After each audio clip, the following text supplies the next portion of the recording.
Welcome back to the Firelock and Quill podcast. We've got your hosts, the living history heavy hitter, John Townsend.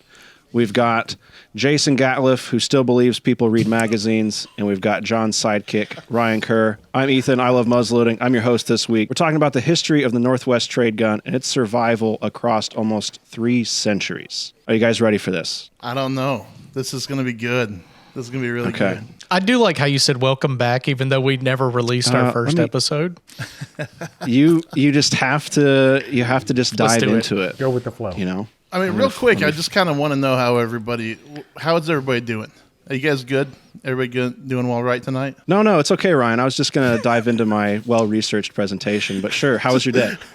I'm just wondering how everybody's doing. Let's get acquainted real quick. I'm doing great. Are you working? Are you working on an edition to Yes, the I magazine am. right now? John and I took thumbnails for the video that will be coming out on Sunday this afternoon. So that's good. We checked that off the list.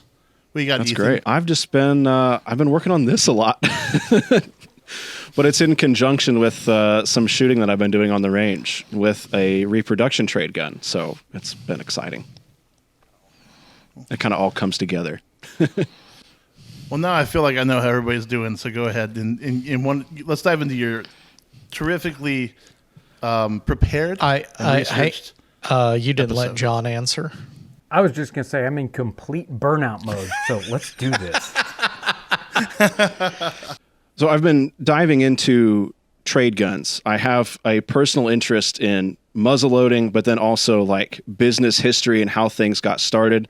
I love hearing about how tech companies got their start, and I found this really interesting intersection between my interest in business development and muzzleloading in the industry that was built around the trade gun. And it's this kind of a vehicle that I've used to dive into these early companies, at least early in North America companies, and then just followed some really interesting lines and changes driven by industry at the time and then the customer base as well, that have shaped some companies that are still around today, which I thought was super neat. So the basis of all of this is we're talking about a trade gun, and a trade gun is really any class of firearm made in Northern Europe beginning in the early 17th century. And these were guns specifically made for barter, some believe with the natives of North America, Sub-Saharan Africa, and South America. And in my previous reading, I'd really only focused on North America because that's where I'm at. And I haven't dove too far into South America and Sub-Saharan Africa, but I'm really interested in the idea of comparing the trade guns that were made for these different continental regions. It's not something we're going into today, but I thought that was just a neat tidbit. By 1670, the trade gun had a reputation for being the cheapest, most dangerous to the user firearm available for purchase. And that's a quote from S.J. Gooding's book on the history of the Hudson Bay trade guns. So for this episode, we're going through a little bit of the history of these arms and how they went from being these cheap, dangerous, horrible arms to some of the finest and in the modern sense, most notable guns made before the 20th century. When I had proposed a pitch for this idea, this was just, I had a simple idea of the Northwest trade gun, but after doing all of this research, I've found that there's a whole lot more to the Northwest trade gun than I thought. So this is going to meander a little bit. The trade gun's a fascinating story, and we're just really scratching the surface. So we're going to be focusing on the Northwest trade here in North America, starting around the 1670s and running to the 1870s, focusing on the United States and Canada. And that region kind of ebbs and flows with different wars and treaties, as we'll talk about. Our key players through all of this were the European empires, originally the Dutch, and then the French and the English. And then later on, we'd introduce some of the big trade companies that we're all familiar with, the Hudson Bay, the Northwest Trade Company, the American Fur Company. The customers are the third pillar to all of this. You have the Native Americans, and then you have the European colonists, all purchasing and using basically the same arms being imported from Europe. In the 1600s, the Dutch are kind of the first to begin importing arms. Based on my research here, the Dutch were kind of the hotbed for arms manufacturing at the time. Liege was dubbed the Birmingham of Belgium. And the French do the same when they start to come into North America with their fusils, fusies, or fuzzies, depending on who you talk to there. All of those terms roughly translate to gun. And you have terms like fusil de chasse, which translates to a hunting gun, and fusil de trait. I'm not French. I can't speak French, but that just translates to trade gun. In 1716, there's a note from the French about gifts to distribute that year to, quote, maintain peace with the Indians and prevent them from trading with the English. So already in the early 1700s, we're seeing a little bit of this commerce back and forth happening between these European countries here. And the French had marked 600 trade guns to trade with the Native Americans for that time. And we see similar motives and similar documentation among the Dutch and the English of the same time, of wanting to get to North America and want to trade to protect their own interests. I want to talk real quick about what a trade gun is and kind of this evolving definition as we kind of continue through the story. And as I was reading about this, trade gun is a lot more ambiguous than many of us today think. And one trade gun historian, I'm trying to pin it down, but there's several notes to this effect where somebody would call a specific museum, I'm still trying to track it down, and ask if they had any trade guns. And the historian would answer, well, what's a trade gun? As kind of a cheeky acknowledgement to the shifting definition of these guns through time, because what was a trade gun in the 1600s was related to the 17 and 1800s, but not really. So I'm kind of considering the trade gun the ship or the gun of Theseus, which is an old proverb after several hundred years of maintenance, is if each individual piece of the ship of Theseus was replaced one after the other, is it still the same ship? And I think that kind of aligns well with the trade gun and its history. So I want to jump in here real quick. I've been around. Yeah. I've been around in reenactment, in the world for 10 years now. And I'm not a gun guy. I don't mind hunting and that sort of thing, but I've never kind of gone into the world of flintlock or anything like that. And so to me, right now, like in my naivety, a trade gun is like, it's the all-around knock-around gun, not a piece of art, not a special gun. It's just kind of what you had to take care of business around the farm, or or a lower-end hunting tool, something like that. So I'm looking forward to find out if I'm completely wrong or not. No, you're actually right on the money based on the research that I've been able to do. And like I said, this is just scratching the surface about this one particular kind of gun for the period. In the end, though, across the books that I've read and historians I've talked to, any low-cost, mass-produced working arm of these eras could be considered and likely is a trade gun. So you're right on the money there. This was something that could be produced at an affordable cost and sold at an affordable cost for a company and the gunsmiths that were building them, and then sold to the end user at a reasonable cost. It wasn't necessarily going to last forever. It wasn't necessarily a work of art, even though many of us today consider them to be, because they're still pretty beautiful. But it was just a working arm. Yeah, and I'd like to add, they were predominantly smooth bores, so basically a shotgun, with around 60, yes. around 62 caliber 20 gauge being the most common. There were trade rifles, but they're not nearly as common as the smooth bores. And so they were a knockaround. You could use them for everything. So I had heard that, but I didn't know if that was actually the case. So that's good to know. I'm learning already. And when Ethan was saying they were cheap, a different example, we'll talk about the Carolina gun or the Type G. Those guns were 11 shillings in the colonies for for reference, a shirt, your body shirt, your standard white shirt was 2 shillings. So this gun was only 5.5 times the cost of a shirt. Just dirt cheap. Across the 2 centuries of predominant use for these guns, there are 2 characteristics that hold true through the entire time. The first is that being a smoothbore, like you said, Jason. So it was utilitarian. You could use shot for fowl or other small game, or you could use a ball for something like a deer or a buffalo or anything larger, where you wanted a larger projectile. And the second, constant, we'll say, is the simple design and limited decoration for them. There are some examples of there just being nuts where you would traditionally see an entire plate being used. You're just using as little metal as possible to hold everything together. Some examples that I found had scribed lines instead of inlaid or cast detail on different parts. The iconic side plate of kind of the serpentine or dragon motif for the side plate goes from being a simple flat cutout with some light engraving to being a fairly ornate cast piece over time.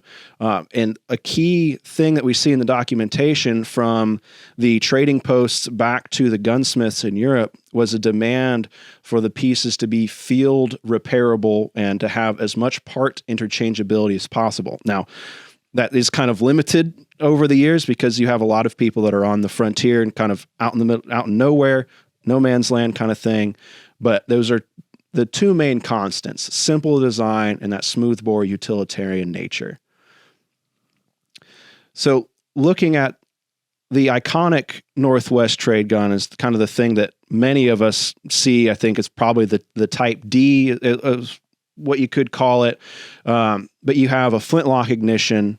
You see earlier locks and you see later locks. You have a flat butt plate.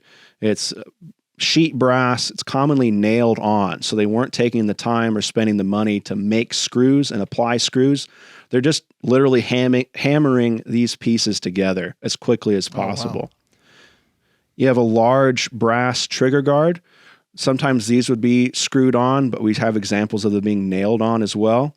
And I don't know if I mentioned that trigger guard could be sheet brass or it could be a cast brass. That large D-shaped trigger guard, a lot of people say is so you could fit a gloved or mittened hand in there and still operate your trigger when it was cold out. And commonly you see 3.5 to 4 foot smoothbore barrels. And, a lot of times in the American long rifle scene, we see longer barrels. In some of the New England fowling pieces and things, we see much longer barrels. But the trade guns kind of max out at around 4 feet. There are some examples of them being longer, but the large numbers that we see are usually between 3.5 and 4. The earliest note that I've been able to find about a Northwest trade gun is in 1674. The Hudson Bay Company describes a trade gun as a fowling piece or snap-haunce with steel furniture, smoothbore, no rifling, and a dog lock, which is a large flintlock that has an external dog or catch that holds the hammer back as kind of a safety. And in the 1670s, we see generally them being large caliber, from about 50 to 78 caliber, depending on what was being ordered. These were all imported through Europe.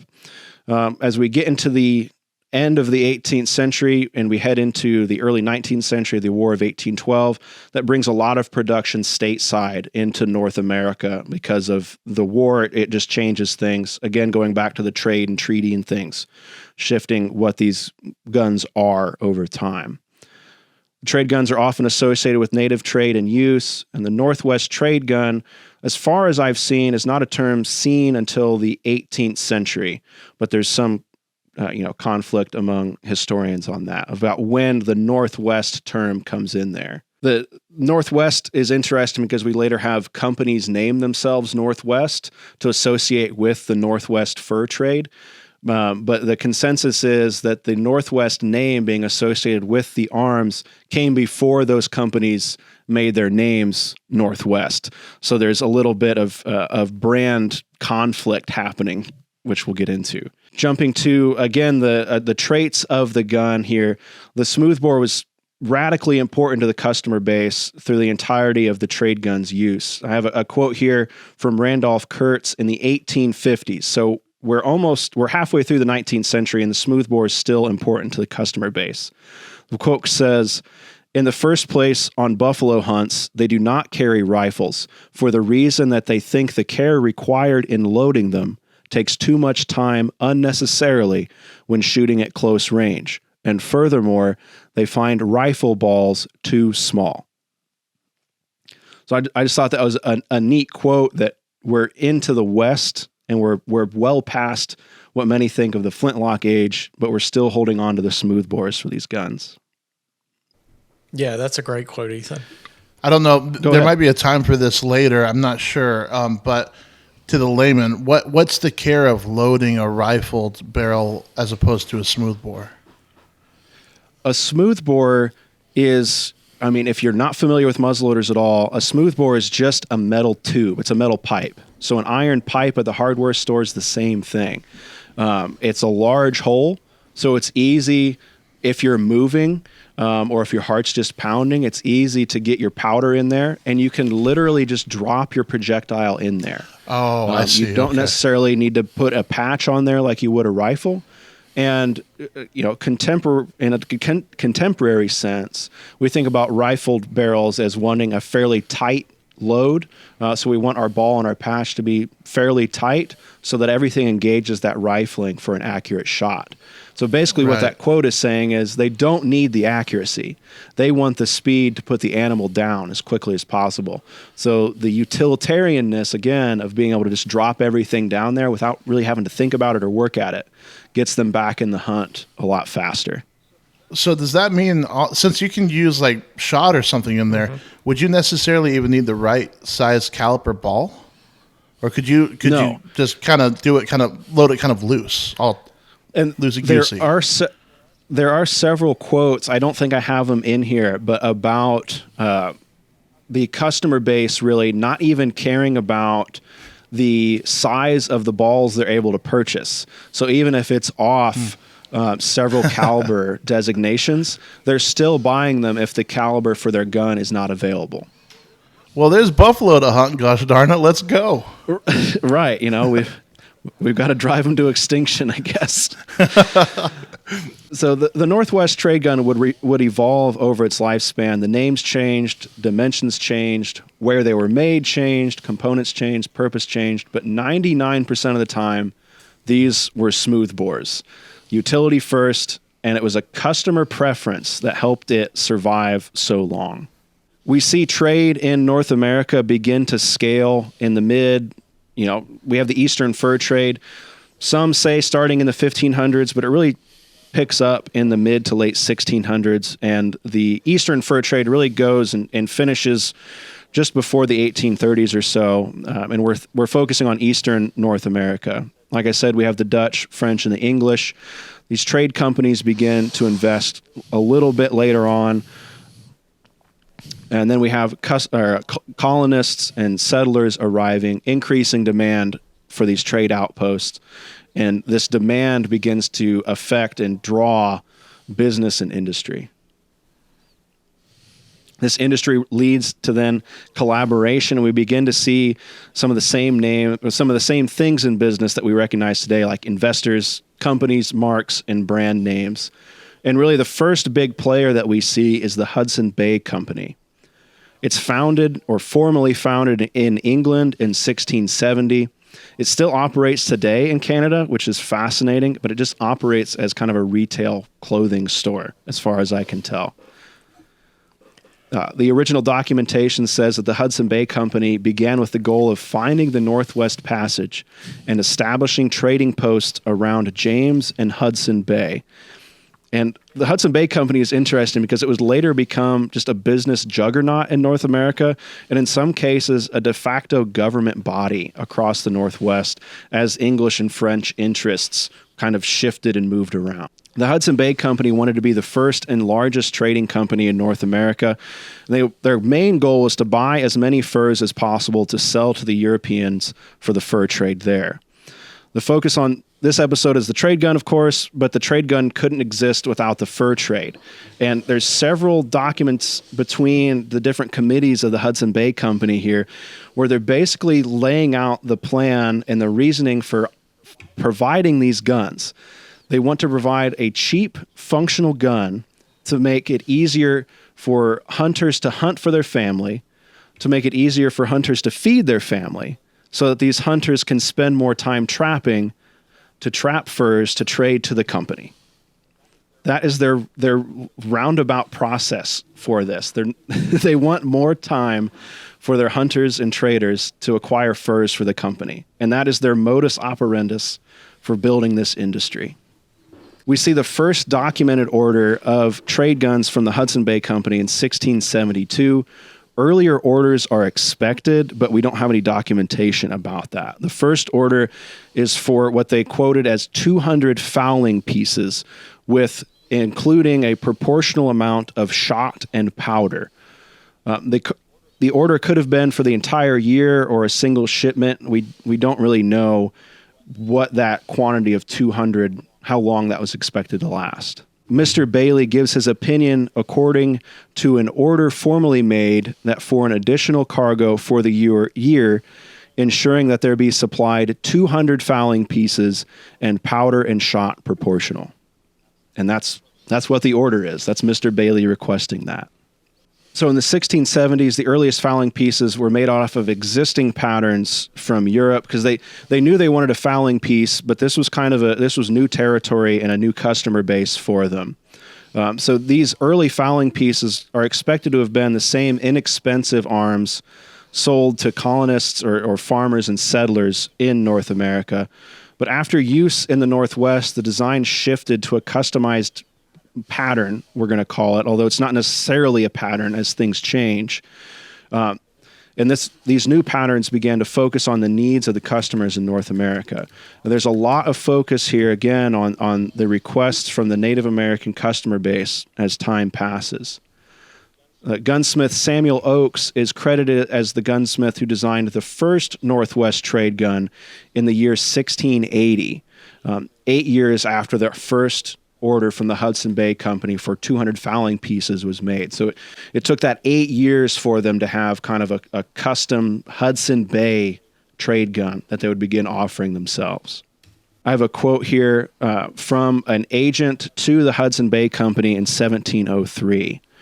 "Let the guns you send next not be altogether so big in the bore, for the Indians complain of the wildness thereof.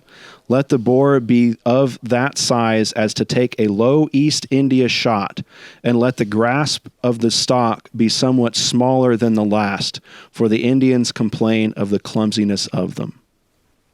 That's in 1703.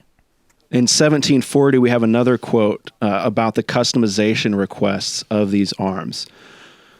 "The guns are good, but have too much wood in their stocks, the Indians liking them more slender and to be free of knots, and also to have a guard larger, it being usual to draw the trigger with 2 fingers, which our guns will not admit of." That's a pretty interesting quote. I've always wondered why the trigger guards were so large. You hear a lot of rumors and things said, but this is the first actual period quote I've read about or seen about the reason the guards are larger. Right. I've always heard the mitten, tale that it was if you were hunting in the winter so you could operate still.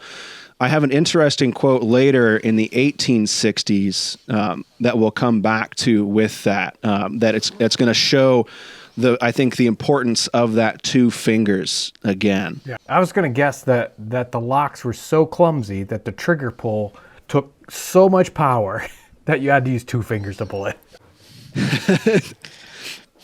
And in those early pieces, I think that might be the case. But I think as we get into the 1700s, the Hudson Bay Company begins to really take ownership of this. And as faulty guns begin to affect their bottom line, we see them begin to specifically request higher quality pieces so they don't have to support the repair or replacement of these arms. If this is something that you're going to get to later, then just forget about it. But do trade guns ever have like a hair trigger? or is it just difficult always and kind of clumsy? I think that all really depends on the maker. It's the place. It's a lever and it's a fulcrum, so it depends on the placement of the trigger to the lock. So it just depends on what the gun maker is doing. Yeah, okay. There are different guns that I've shot that it's like if I blew on this trigger hard, it's going to go off. Right, Yeah. and that's all in relation to the gun builder themselves. The trigger is literally just a lever, and the closer you put it to the fulcrum, the less weight the trigger is going to be. So that's all a case of, when the maker does it and how much room they have and where they actually pin the trigger in place. It makes me wonder if that ever in the time period was like a selling factor. Like now, if you look at modern guns, you'll see how many pounds it takes to pull back a trigger. And I wonder if that was ever marketed in the time period. We're going to get into that a little bit. I love that you're asking these questions. Nice. I want to get to it. I hope I'm not rushing too fast, but I tried to lay this out so we kind of went through it a little bit. So to the point about cost, though, in 1715, the Hudson Bay Company buys guns from English makers at an average of 20 shillings each. So Jason was talking a little bit earlier about the 11 shilling gun. Some of the earliest trade guns were offered at 8 shillings a piece. Again, in that early period, these are cheap, they're horrible, they're dangerous to the user.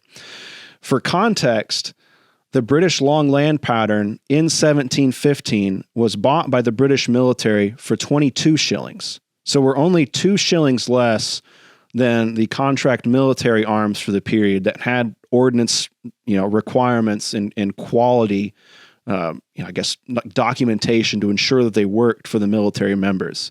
So we're beginning to see that shift already. We're not even to 1720. In 1824, the Hudson Bay Company orders more than 40,000 flints from Europe. They ordered 20,000 black flints and 20,000 superfine flints. And this is again from S.J. Gooding's book. In 1829, competition drives the cost of the guns from 18 beaver skins apiece to 3 beaver skins apiece. Jeez. In 1831, the price normalizes in quotes there, up to 20 beaver skins. So again, we have that fluctuation through time with just one company, and how competition and things change. And going into competition, as we enter the 1700s, we're in a new century and we have new competition. Train companies, governments are all vying for manufacturer time and resources because, again, these guns are being made by the same manufacturers that are producing arms for Europeans in Europe, as well as the government and trade companies. So even there are only so many manufacturers for Europe, North American colonists, and then these trade companies. They're all vying for that same resource. Demand for trade goods and working arms remains high. Tools are being used, broken, and replaced. All these items are consumable. This is really a gold rush of fur, and money continues to get shoveled into the Northwest Territories. In 1783, 100 years after the Hudson Bay Company operates in the Northwest, the Northwest Company forms in Montreal. The Northwest Company doesn't reinvent the wheel. They immediately begin ordering copies of the Hudson Bay guns with notes to improve on the Hudson Bay products, including the trade guns. So in the Northwest Trading Company's initial orders, they outline points of improvement that they want the gunsmiths to improve on. They want the lock finish to be better. They want the metal tempering to be better, so the durability of the function of the frizzen that the flint strikes to create the spark, they want that to be improved. They want the spring quality of the lock internals improved.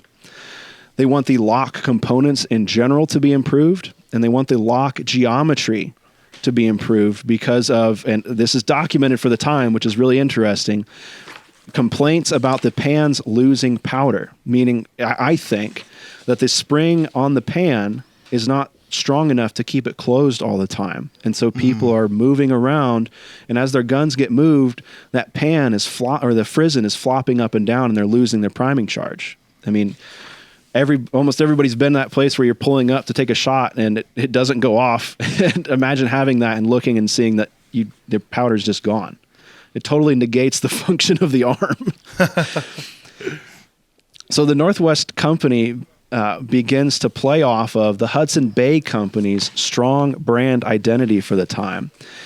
The Northwest Company begins to order the same marks from the Hudson Bay Company be applied to their arms because the customers at the time were seeking out the Hudson Bay marks as a mark of quality, because the Hudson Bay Company kind of led them from the 8-shilling guns to the quality of the 20-shilling guns. So they're looking for those marks to denote that quality.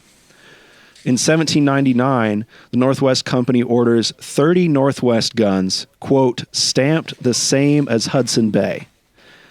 In 1800, we see another order of 160 Northwest guns, quote, stamped exactly the same as the Hudson Bay. This leads to its entire own massive counterfeiting industry, which is just a rabbit trail that we're going to have to go through another time, because it gets into the government level and the British and the French governments, which is just wild. We've got to do that though. We can't just let that be. We've got to have that episode. Oh no. This Ryan Gale's book For Trade and Treaty goes through and documents a ton of those marks and their similarities, and it's something that we're going to talk about for sure. Yeah, I'm glad you mentioned that, because I was going to suggest that book if anyone wanted to dive deeper in this topic later in the episode. I'm going to list all of the books that I used because they're just fascinating. Oh, that's awesome. This might be a John question. I'm not sure. Maybe any of you guys could answer it, but I'm pretty certain John could. 20 shillings. I'm not looking for an exact conversion, but how expensive was this gun to a layman or a laborer? Let me answer this one.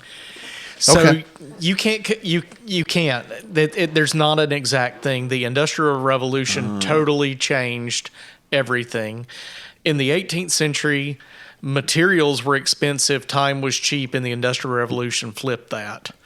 So the best thing to do is to compare it to some other goods, which I'm actually looking at Sons of a Trackless Forest right now to look at some prices. But for instance, your body shirt, your basic white body shirt, that was 2 shillings.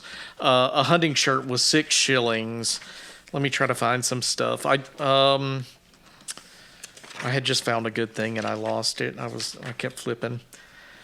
I'm trying to look back. I'm trying to look back in the notes to see what year that was, where it evened out around 20 shillings. That was. It can also be very confusing with 1831. shillings in that a shilling is different places, is different things in different places. If we're talking about English sterling shilling, then it might be different from a New York shilling or because they're all inflated and strange. So in England, a standard laborer in the middle of the 18th century might earn 5 shillings in a week. Excuse me. I like that idea too. Like that, both of those ideas together really help nail it down, right? It's like comparing it to other things that cost similar amounts, and then obviously the idea of this is how much you made in a week. So that it's crazy to think of. On one hand, I'm not sure that that's necessarily changed a whole lot. I mean, you guys are more into higher end firearms, and I guess this isn't higher end, but I'm sure that there are firearms that cost a few weeks' wages.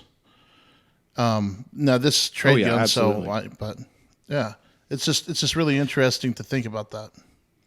That's a great point, though, because there are a lot of connections still to this trade. I mean, this was just the working arm for the period.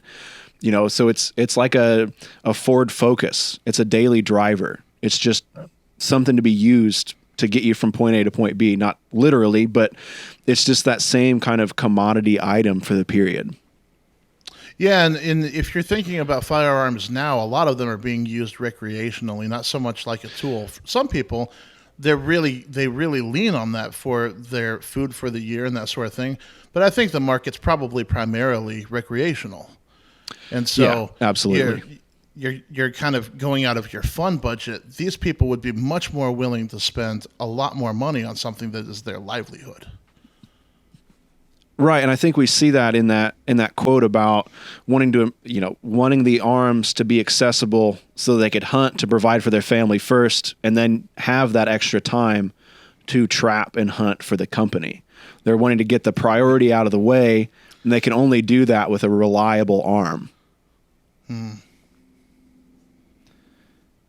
So in 1820, the Northwest Company places an order for 720 Northwest guns, again stamped the same as the Hudson Bay. So this is kind of the peak, really, for the Northwest Company, and we're not sure how long it took to sell these individual orders, but you can see that change in order quantity over those 43 years, give or take. In 1821, just 1 year after that peak order that we see from the Northwest Company, the Hudson Bay Company and the Northwest Company would merge into one company. So the Northwest Company's aggressive business strategy here in copying and duplication in the Northwest guns, which we can only assume that if they're willing to do that with the Northwest guns, what other trade goods from the Hudson Bay Company were they doing that as well? So I haven't dove into enough of the back and forth on that to see what instigated it, but I think it's fair to say that the Northwest Company took enough of a chunk from the Hudson Bay that they considered this acquisition or merger. So during the same time that the Northwest Company and the Hudson Bay Company are going back and forth, the French and British governments are contracting similar numbers of trade guns for their own purposes. The British placed an 1813 order during the War of 1812 for 5,230 common guns, 5,460 chief's guns, 1,000 pistols, 225 gun locks, and 67 gross worms. And those worms aren't like night crawlers or anything. They're not looking for just the grossest worms they can find. Those are just a tool for the muzzleloader to wind tow around to run and clean. It's a maintenance item, really, for these muzzleloaders. Yeah, I do like the little note, the grossest you can find on your slide here, for people that can't see it. But I mean, in a gross 12 dozen, 144, is that correct? Yeah, so 67 times 144 gun worms. So that's the interesting part. I'll have some notes on it later, but in conjunction with these guns, there's an entire manufacturing and trade business just to support these guns in the field. You have the powder and the shot and horns and all the other supplies that go with these, the maintenance tools and things that go along with this that have to be manufactured as well. So there's just a huge industry supporting each of these trade outposts. So as we get into the late 18th century and begin to get into the early 19th century, demand and geopolitical forces begin to make much more of a shift on the Northwest trade gun than I think the trade companies on their own could do. Post the American War for Independence, we have arms production increasing in the United States. We have national pride kind of becoming a bit of a thing, but we're still part of a global economy. So the cheaper arms for the period are still being manufactured in Europe and imported. And there's hundreds of years at this point, really, of brand loyalty at play. So if you're looking to purchase a gun and your dad and your grandfather all got their start in the new world here with a Hudson Bay gun, you have a little bit of depending on when you got that gun, really, what quality it was, you might have a loyalty to that brand over some of the other brands that are out there. And then the War of 1812 really begins to impact, again, how all of the trade gun functions. post-American War for Independence, the fur trade is still going strong, and the demand for civilian and trade arms is still there. From 1806 to 1815, there's an embargo on British import goods in the United States, which is huge because, again, these cheaper arms, England is a powerhouse for exporting these cheaper arms. They've got it figured out over several hundred years now. The trade companies at this time with this embargo don't have access to some of their top products. So, and this is where we really enter the American Fur Company, which started in 1808. The American Fur Company takes action fairly quickly and turns focus for their arms or their trade gun manufacturing to American builders to continue a supply of trade guns in the United States. With this, they begin to offer new patterns. Again, the ship of Theseus here. We have Americanized patterns of trade guns that take inspiration from a lot of the iconic American long rifles that we see from just before this period and start applying it to cheaper, more mass-produced arms. And we diverge from the Northwest trade gun.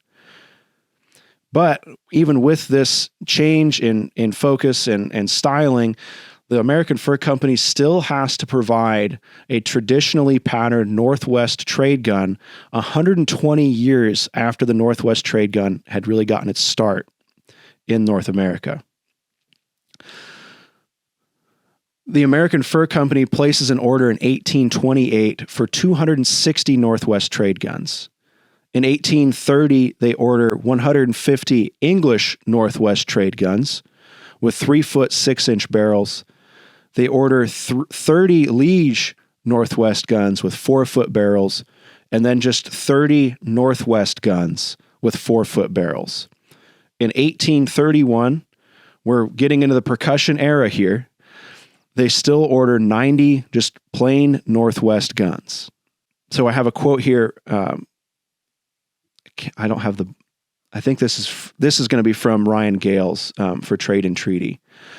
In the late 1830s and early 40s, smooth rifles, smoothbore barrels with the appearance of rifles became popular with American hunters and sportsmen, which were made by gun makers such as James Henry and Henry Lehman. Yet, when asked to make the transition from smoothbore shotguns to smooth rifles, the American Fur Company refused. They had their finger on the pulse of what their customers wanted, and even though the arms manufacturers wanted this, they wanted to make this change, the American Fur Company said, no, we've got to stick with what people want. At the same time, Pierre Choteau Jr., French pronunciation here, we're just going to refer to him as Pierre moving forward. He starts being an agent for the American Fur Company and begin kind of operating on his own around the same period. He begins and operates in St. Louis primarily and becomes the gateway to the West as we leave the Eastern fur trade here. He becomes kind of the Western agent for the American Fur Company and does business with them privately until 1842 when the American Fur Company ultimately folds. And that's really, I think, we're seeing the end of the Eastern fur trade as these companies begin to collapse or change their business just dynamically. The West is a whole different animal, and these companies are just unable to make that change. Pierre, though, continues to be the dominant trader in St. Louis, the gateway to the West, until 1859. And he does this on his own after the American Fur Company folds. So he's just got a business knack, and he's able to carry this. So we're in a new region and a new country, a new company, but we're still ordering similar trade guns as the American Fur Company and the Northwest Company and the Hudson Bay Company all before. Pierre runs the fur trade business model until its end, well past all of the giants. In 1851, he orders 590 Northwest trade guns. Now, we don't have a designation here as to what these guns were or looked like, if they were flintlock or percussion, but he's still ordering 590, which, based on our previous orders we've talked about, is a significant number of these guns to be ordering in the 1850s. We have tons of other developments just right around the corner, and he's still buying and selling over 500 of these. Pierre would go on to sell other models of guns. So where the American Fur Company refused, Pierre picks that up and begins to offer a wider variety of guns for the period. And he picks up more guns from those makers we named before, Henry and Lehman. He picks up specifically updated American and English pattern arms, rifles being a key attribute. That's one of the main things that he begins to offer that none of the other companies wanted to at the time. What's interesting here is that Lehman would go on to produce Northwest trade guns until 1860. And Lehman offered some of his own pattern of like Lehman trade guns and things. It kind of became its own house brand, really, of these guns, similar to the Northwest gun, but it just didn't last as long. So it wasn't nearly as iconic. We're going to take a slight detour here, but before we do you guys have any questions? Yeah. Do you know what year the last year that the Northwest trade gun was produced? You told me this last time, and I have researched, and I have not been able to find the document to back that up. I don't remember the exact year, but it is post World War I. I've got the book. So and this is based on an exhibit at the Museum of the Fur Trade. So I'm going to trust their knowledge and their exhibits. Absolutely. But yeah, they have one, and it's definitely 19 something. It's post World War I, like I said. It's a percussion, and it was imported into Canada. So even in the age of modern center fire smokeless powder firearms, they were still importing these percussion smoothbore shotguns for trade with the native. Well, I guess in Canada they call them the what do they call First Nations people versus we call them Native Americans. But I found that astonishing, and I think I've got a picture of the gun, but I do not have a picture of the rack card that goes with it, unfortunately. Okay, well I'll start digging on that then, because I knew that the Museum of the Fur Trade was there, and I haven't gotten to it yet. But that'd be really interesting to look at. I like that Ethan was like, "Do you guys have any questions?" And Jason, you just quizzed him. You knew the answer. Well, I mean, the point of this is to share with our audience, right? So, absolutely. But no, I would definitely recommend anyone that's passing through or is in the area of Chadron, Nebraska, which is in the middle of nowhere, but absolutely stop in at Museum of the Fur Trade, because it's pretty spectacular. It's amazing. It's on the site of an original trading post, isn't it? Yes. The Bordeaux, I think, trading post, I think is the name of it. Don't quote me on that. It's mentioned here because this was published. This is Trade Guns of the Hudson Bay Company by Gooding. And this was published before they built their, I think, latest or newest edition onto the museum. But I'll talk about it a little later. The Hudson Bay Company sold some of their last muzzleloading guns around 1912 was the last order that we have for them. That they're still ordering muzzleloaders. But that's just one specific company. And as I've laid out here, there's a lot of different players at hand here. So while the trade companies are doing what they're doing, operating and running these massive businesses for the time, the governments of Europe are running very similar alongside them, running materials and supplies and arms and guns into North America to protect and secure their own interests. And this is really where we get into the concept of the gift gun for the period. England and France would use what they would call gift guns to influence Native Americans. England would begin the Board of Trade as a means to manage what they called, quote, Indian expenses. In 1755, England tries to offload surplus military arms to the quote native trade, but it doesn't go over well, and all of their agents in North America send the guns back with rather scathing letters about the quality of them and how the customers at the other end, and the Native Americans here predominantly, really did not like these guns, and they would not take kindly to another shipment of them. And that if England wanted to keep favor in the region where they had sent these, that they would not send another shipment of guns like those, which I thought was interesting. Again, the customers are wanting very specific models, and they're not accepting changes. British guns would end up being stamped with a Circle Fox touch mark, which is an interesting crossover and a little bit of a tease again to the counterfeiting that we talked about, because this Circle Fox mark is very similar to some of the Hudson Bay marks that we see at the same time. So I don't know if it's a duplication or if it's a mark from that Board of Trade denoting these as a specific route. They want these specifically for the native trade. It's something I want to dive into a little more. Post-American Revolutionary War, England really begins to focus on Canada, exchanging guns for land in Canada. The gifts focused on hunting rather than military use that we saw pre and during the American War for Independence. And this is where we begin to see the term in the documentation and the designation between a common or a chief's grade gun as a descriptor of quality.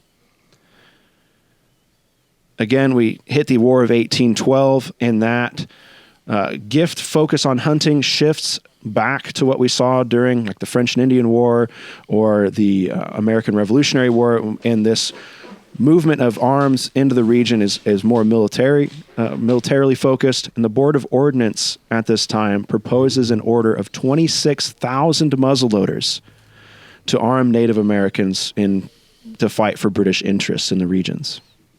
So massive numbers again. Another timeline here in 1795, kind of along with the gift gun concept here, the U.S. government builds and operates trading posts in the West to, quote, supply necessities and promote peace.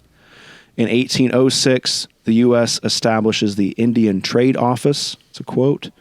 And in 1824, the Department of the Interior creates the, quote, Office of Indian Affairs.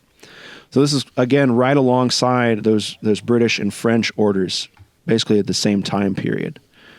From 1856 to 1860, the U.S. government purchases 7,500 Northwest trade guns from Lehman, with thousands more from other builders on the East Coast.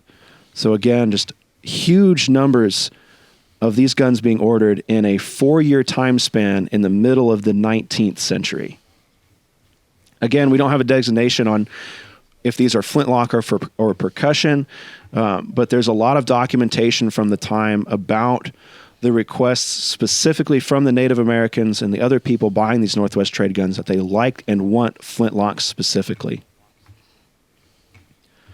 One of the other major builders of the time was Derringer. I mentioned other East Coast builders.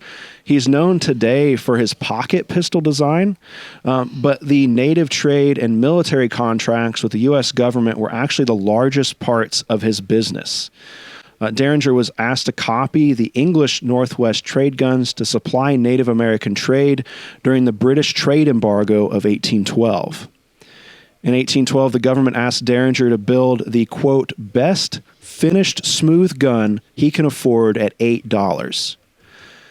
Derringer would submit his first round to the government review board, and they would reject it for being too far superior, and that's a quote. And the government asks for a cheaper version in 1813. And the first order from Derringer of 100 Northwest trade guns is accepted by the U.S. government in 1815. So again, like you were talking about, Ryan, that request for improved quality continues and then is tempered depending on who is purchasing them and who they are trying to sell the guns to. Okay. Man. By the 19th century, the fur trade corporations are dwindling or shifting focus.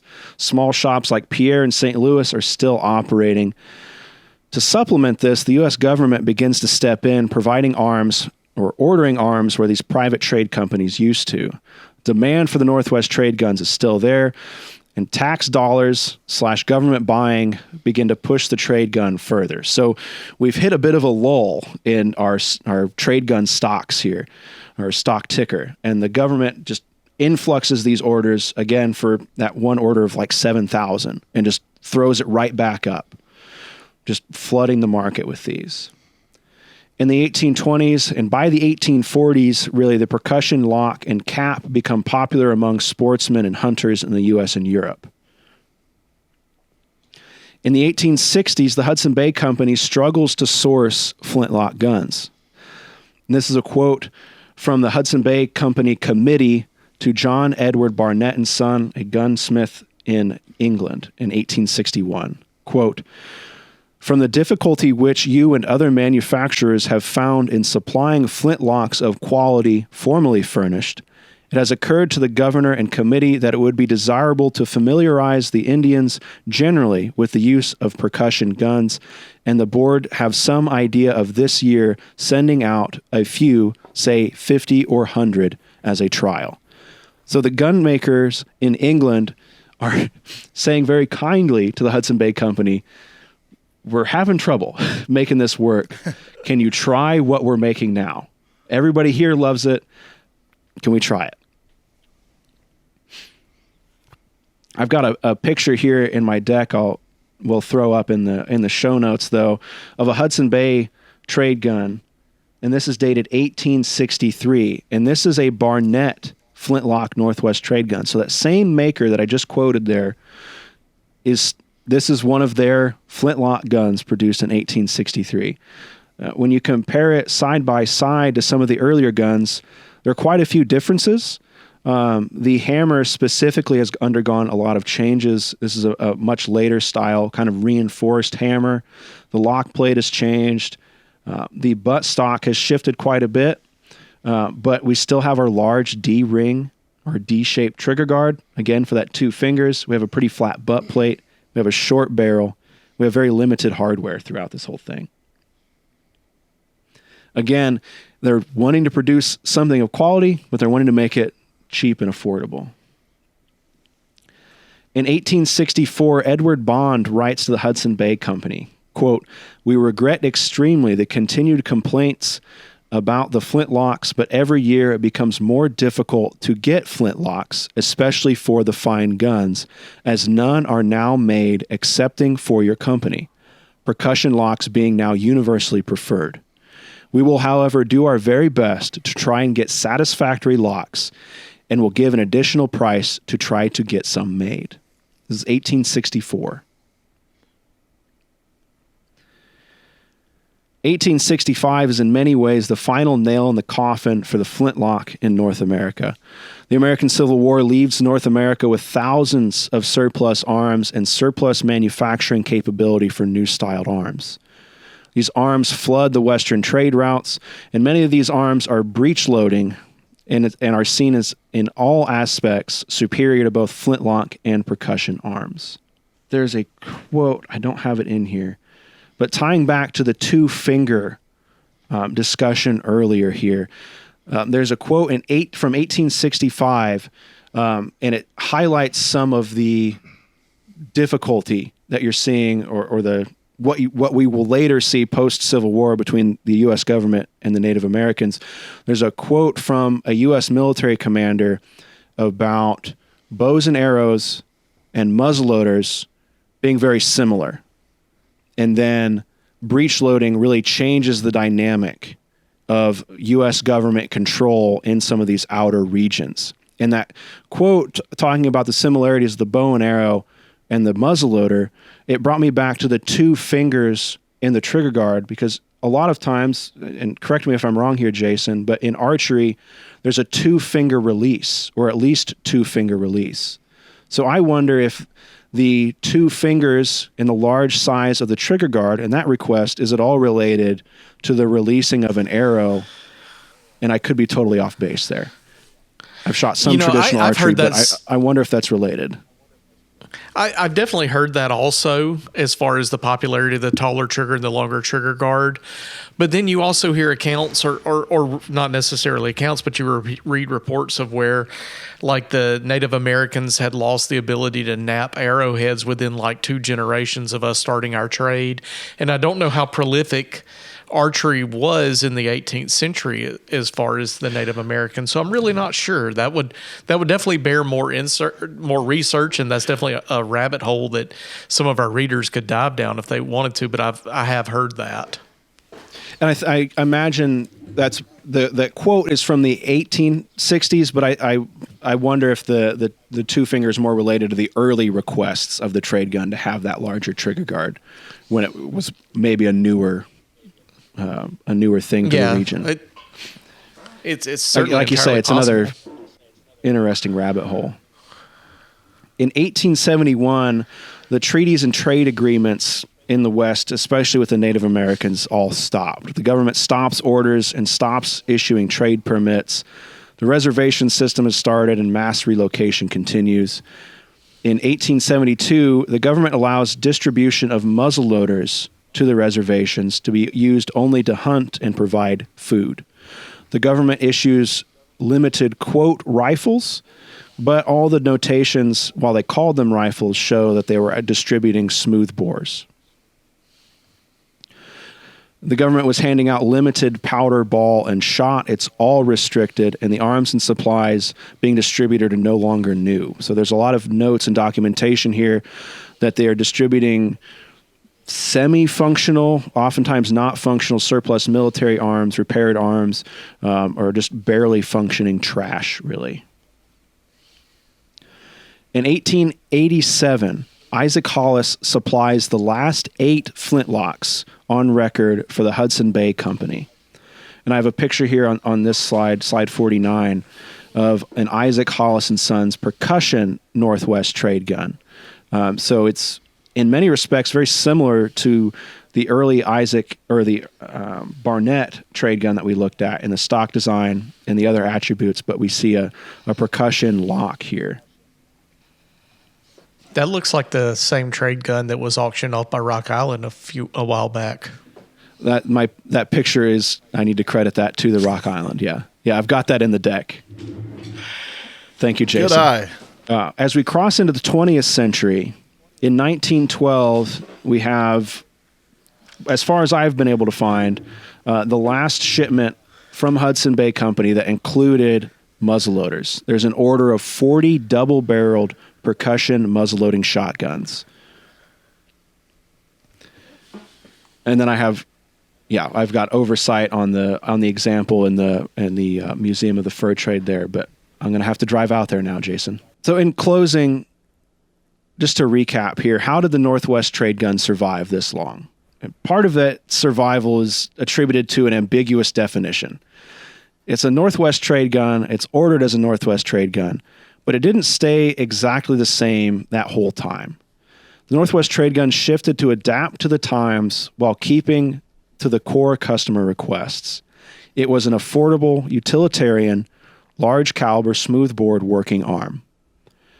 It survived thanks to public and private partnerships. The trade companies, gunsmiths, and government officials all worked to fill a need of the customer base while it was advantageous to them. So they weren't doing this out of the goodness of their hearts, as we've seen and as history shows, but there was a request by customers, and all of these people worked to fulfill that and keep the trade gun going. And the third aspect really is customer loyalty. Trappers and traders of a variety of backgrounds, notably Native American, did not accept anything other than Northwest trade gun for generations. Much like we talk about business ecosystems today, the same existed in the 17th, 18th, and 19th century with these trade goods. Like I touched on earlier, the Hudson Bay Company wasn't just selling the Hudson Bay trade gun. With it, you could get a Hudson Bay Company powder horn, Hudson Bay Company coffee, a Hudson Bay Company axe, and a Hudson Bay Company blanket and everything. So like you have an iPhone and a Mac and AirPods, you had Hudson Bay Company of all that stuff too. I bet the Hudson Bay coffee is not nearly as good as Blue Lion. Just saying. Absolutely not. It's absolutely trash compared to Blue Lion. In closing, I learned a lot researching this. My idea of the trade gun changed a lot while doing so. I had kind of penciled together what I thought this was going to be when I pitched it to Ryan, and it really changed. I went in thinking this was kind of cut and dry history of a long-standing working arm, but it wasn't. The history of the Northwest trade gun is simultaneously crisp and blurry at the same time, and there are several really neat rabbit holes to go down relating to companies, makers, and traders. There's just a lot of neat stories here. I have some points of research that we'll include in the show notes for this. My first one here is the Museum of the Fur Trade in Nebraska. They've got a great website, and they've published several really great resources. I wanted to include their books. I just couldn't get them here in time. The next book that I used, or the first book really that kicked this off, was For Trade and Treaty by Gale. It's published by Track of the Wolf. The next book was Trade Guns of the Hudson Bay Company, 1670 to 1970 by Gooding. And then there's The Art of the English Trade Gun in North America by Bender. I have not had a chance to read it yet, but I'm really interested to see what it has to say about the transition of this styling and artwork. And if you're looking for a lot of photographs, it's pretty easy to find quite a few online. Most of the auction sites, though, I find have some of the better pictures that are freely available and accessible online. But most of them that I've seen have been later pieces. Ryan Gale's book For Trade and Treaty has a ton of fantastic full-color pictures of all eras of trade guns that I encourage people to look at if they can pick that book up, because it's the first thing that I found that has a really comprehensive kind of modern photography level of all of this stuff. It's hard to compare modern photography to 80s or 90s photography, but that's a personal favorite of mine. And that's all I've got. That's the trade gun, at least my first little dive into it. Well, I just want to add this. I was looking back through my photos that I took when I was out at the Museum of the Fur Trade, and unfortunately, I do not have a picture of that percussion gun, but I do have a picture of what they list as the earliest Northwest gun pattern, and that was made in 1751, ordered by Hudson Bay Company, made by Richard Wilson of London, and they say this is the earliest example of the Northwest gun pattern with cast side plate. Okay. So 1751. They have other guns that are earlier, like they have a let me see. They have another Indian trade gun by Wilson and Buckmaster with smooth snake side plate, and that's about 1740. But it's definitely not the Northwest gun. It's more like an English Fowler type architecture. Nice. Maybe we can do a team road trip, guys. Load up in the van. I'm down. Huh? I know the way. so if we go in your van, we can all go. If we go in my van, somebody will have to stay home because that back seat is not made for two adults.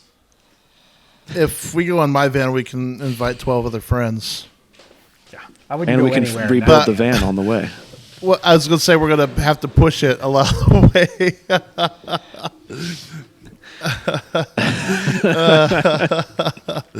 Oh, it's good for picking up coffee beans. I jotted down a couple of questions. Is that okay? Absolutely. I'm good. Do we have time? I'm going to answer for Ethan. Okay. Thank you. Back me up, Jason. And these might be the second one is probably silly. This first one though, I was wondering there was a clear distinction that was made between the common and the chief grade, and I was wondering if you guys have any idea what that distinction is. Yes, I do. It's a more decorated gun. It's a nicer gun. It's got more work in it, basically. But are we talking utilitarian or things. Is it mainly vanity and decorative, or is there any utilitarian difference? Probably not. It's probably just decorative. Okay. And then my other you probably question, see a figured stock maybe and some other details like that. Okay. And this one might be silly, but in that transfer from flintlock to percussion, were people doing like were they converting their own one way or the other? If they like going into percussion, were they doing conversions? Yeah, a lot of the originals that we have and a lot of the pictures in these books and on some of the auction sites, they're believed to have been converted. A lot of times you can tell by the lock plate because there will still be holes there for the flintlock mechanism that you don't need on a percussion gun. And then there's documents about... It's more leaning to the repair side of things. I don't have any documentation on the conversion, though I could see it happening based on the record we have of... the Hudson Bay Company early on realized they could not afford to just replace all of the broken early guns. And so they shift their production focus and actually begin to send gunsmiths out to their trading posts to work and repair their guns in the time period. So they have a supply chain there to work on these things, but I don't know anything concrete on converting them.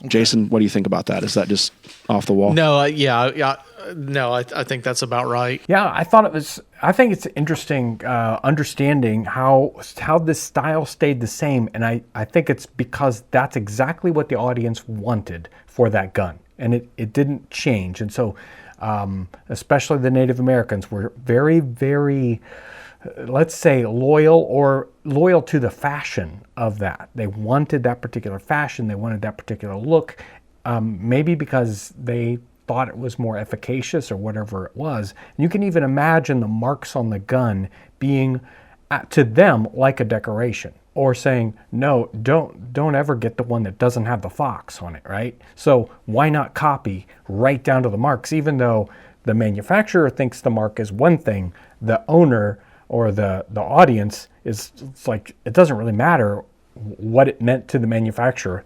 I want the one with the fox in the circle. That's what my father had. That's the only gun I want. Right. At what point, for everybody using these, did they become part of their identity? Yeah. You know, I think that's something that we could propose in all of this. Is these had a really long run, and we have things today that go through generations that people hold on to. And I think it's fair to say these trade guns were doing the same thing. Yeah. Yeah, even that idea of going from the start where the gun is more complex and then we simplify it, and then it gets complicated again. But we see that in modern processes where we have, a piece of equipment that the manufacturer figures out how to make it cheaper and cheaper. And it actually gets better sometimes because of different processes through manufacturing. You probably see the same thing happening here, where they figured out how to make that cheaper and cheaper, and that becomes part of the style. Ethan, this just is as awesome. A question, not for the. No, go ahead. Go ahead and cut off the compliment, Jason. It's okay. I don't need it. I actually started talking first, but that's okay. Oh, okay. Go ahead, Ryan. I was just going to say, as a really well-researched episode, thank you for doing this. It was really great. It just kind of became its own thing. I got really into it, and I kept waking up earlier and earlier so I could research more. And now I'm kind of stuck. So there might be like a dozen of these as we go through it. I'll try to space them out, but this is a really interesting topic, I think. Okay, well, I think I'll close it out then. Yeah, you've been listening to the Firelock and Quill podcast. Thanks so much. We really appreciate it, and we're looking forward to bringing out the next episode. Not about trade guns, of course. We'll have Jason or Ryan or John bring in a hot topic, and we hope you stick around for that.